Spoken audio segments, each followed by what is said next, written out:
Thank you. Thank you. Thank you.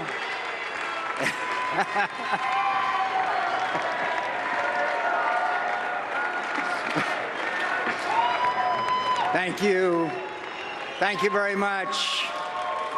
It's an honor, as always, my fellow Republicans, to join you at our national convention and add my voice to yours as we nominate the next President of the United States, my friend, Governor Mitt Romney.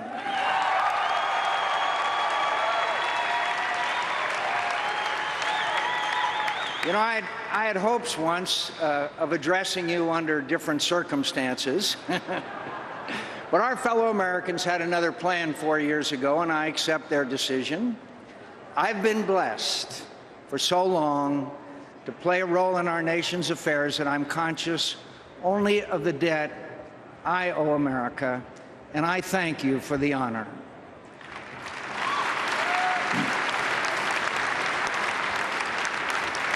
When we nominate Mitt Romney, we do so with a greater purpose than winning an advantage for our party. We charge him with the care of a higher cause. His election represents the best hopes for our country and the world. It is said that this election will turn on domestic and economic issues. But what Mitt Romney knows, and what we know, is that the success at home also depends on our leadership in the world. It is our willingness to shape world events for the better that has kept us safe, increased our prosperity, preserved our liberty, and transformed human history. At our best, America has led. We have led by our example as a shining city on a hill. We have led at the direction of patriots from both parties. We have led shoulder to shoulder with steadfast friends and allies. We have led by giving voice to the voiceless, insisting that every human life has dignity, and aiding those brave souls who risk everything to secure the inalienable rights that are endowed to all by our Creator. We have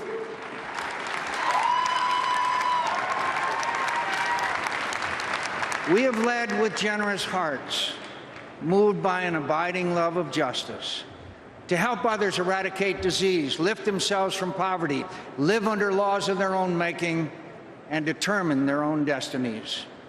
We have led, when necessary, with the armed might of freedom's defenders. And always we have led from the front, never from behind.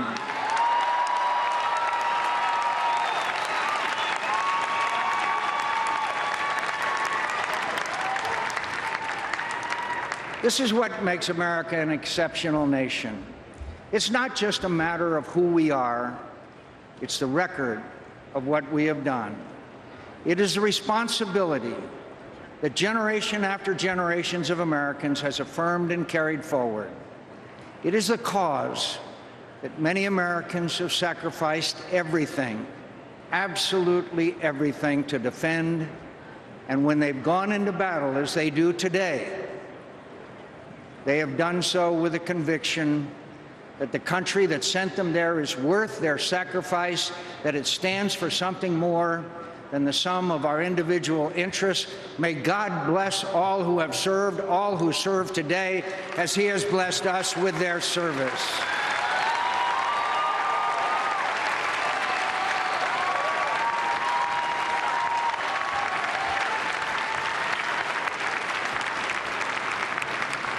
We are now being tested by an array of threats that are more complex, more numerous, and just as deeply and deadly as I can recall in my lifetime. We face a consequential choice, and make no mistake, it is a choice. We can choose to follow a declining path toward a future that is dimmer and more dangerous than our past. Or we can choose to reform our failing government, revitalize our ailing economy, and renew the foundations of our power and leadership in the world. That is what's at stake in this election.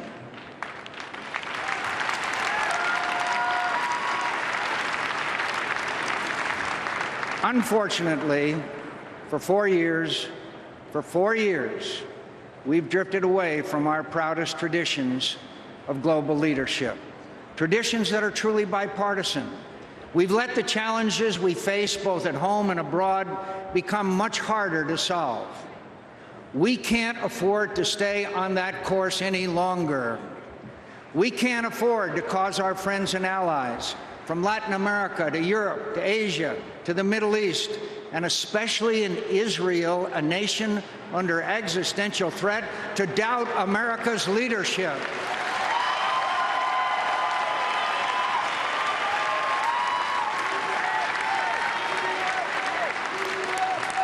We can't afford to give governments in Russia and China a veto over how we defend our interests and the progress of our values in the world. We can't afford to have the security of our nation. We can't afford to have the security of our nation and those who bravely defend it endangered because their government leaks the secrets of their heroic operations to the media.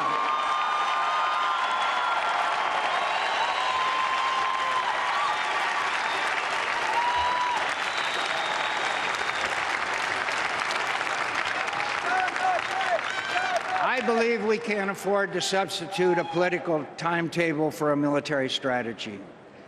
By committing to withdraw from Afghanistan before peace can be achieved and sustained, the President has discouraged our friends and emboldened our enemies, which is why our commanders did not recommend these decisions and why they have said it puts our mission at much greater risk. We can't afford another $500 billion in cuts in our defense budget on top of the nearly $500 billion in cuts that the President is already making.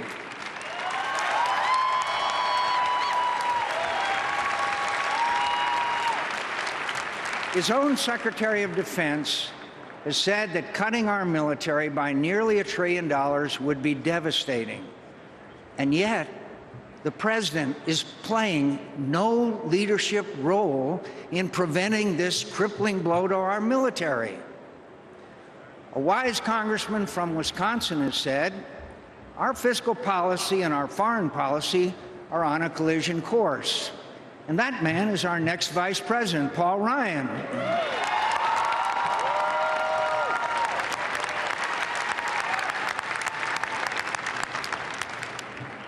But most of all, we can't afford to abandon the cause of human freedom. When long-suffering peoples demand liberation from their jailers and torturers and tyrants, the leader of the free world must stand with them. Unfortunately, this is not happening. When Iranians rose up by the millions against their oppressive rulers, when they beseeched our president, chanting in English, "Are you with us or are you with them?" When the entire world watched as a brave young woman named Neda was shot and bled to death in a street in Tehran, the president missed an historic opportunity to throw America's full moral support behind an Iranian revolution that shared one of our highest interests, ridding Iran of a brutal dictatorship that terrorized the Middle East and threatens the world.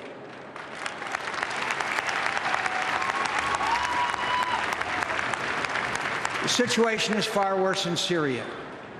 What began as peaceful protests has now become, 18 months later, a savage and unfair fight. With the full backing of Iran and Hezbollah and Russia, with tanks and helicopters and fighter jets, Bashar Assad is murdering men, women, and children. More than 20,000 people have perished. Extremists are gaining ground, and the conflict is becoming more dangerous by the day for our allies and for us. In other times, when other courageous people fought for their freedom against sworn enemies of the United States, American presidents, both Republicans and Democrats, have acted to help them prevail.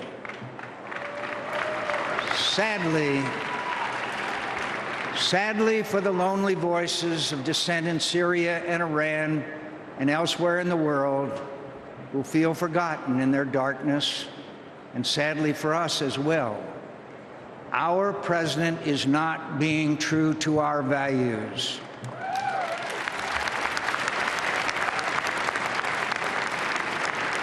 For the sake of the cause of freedom, for the sake of people who are willing to give their lives so their fellow citizens can determine their own futures, and for the sake of our nation, the nation founded on the idea that all people everywhere have the right to freedom and justice, we must return to our best traditions of American leadership and support those who face down the brutal tyranny of their oppressors and our enemies.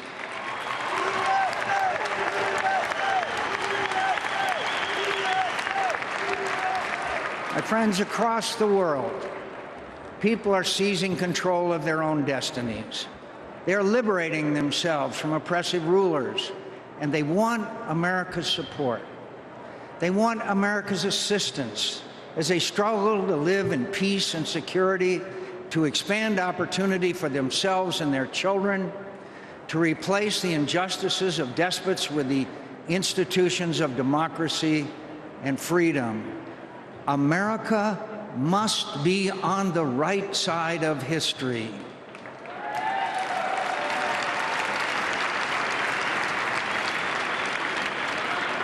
The demand for our leadership in the world has never been greater. People don't want less of America. They want more. Everywhere I go in the world, people tell me that they still have faith in America. What they want to know is whether we still have faith in ourselves. I trust that Mitt Romney has that faith, and I trust him to lead us.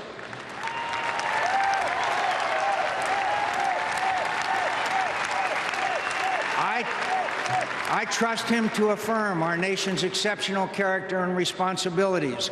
I trust him to know that our security and economic interests are inextricably tied to the progress of our values. I trust him to know that if America doesn't lead, our adversaries will, and the world will go darker, poorer, and much more dangerous. I trust him to know that an American president always, always, always stands up for the rights and freedoms and justice of all people.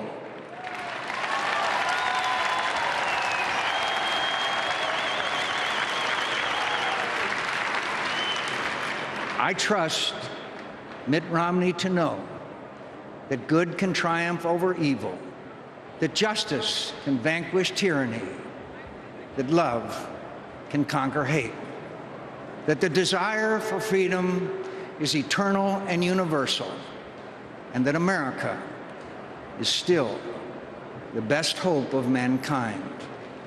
And now, my fellow Americans, let's elect our next commander-in-chief and the next leader of the free world, my friend, Governor Mitt Romney.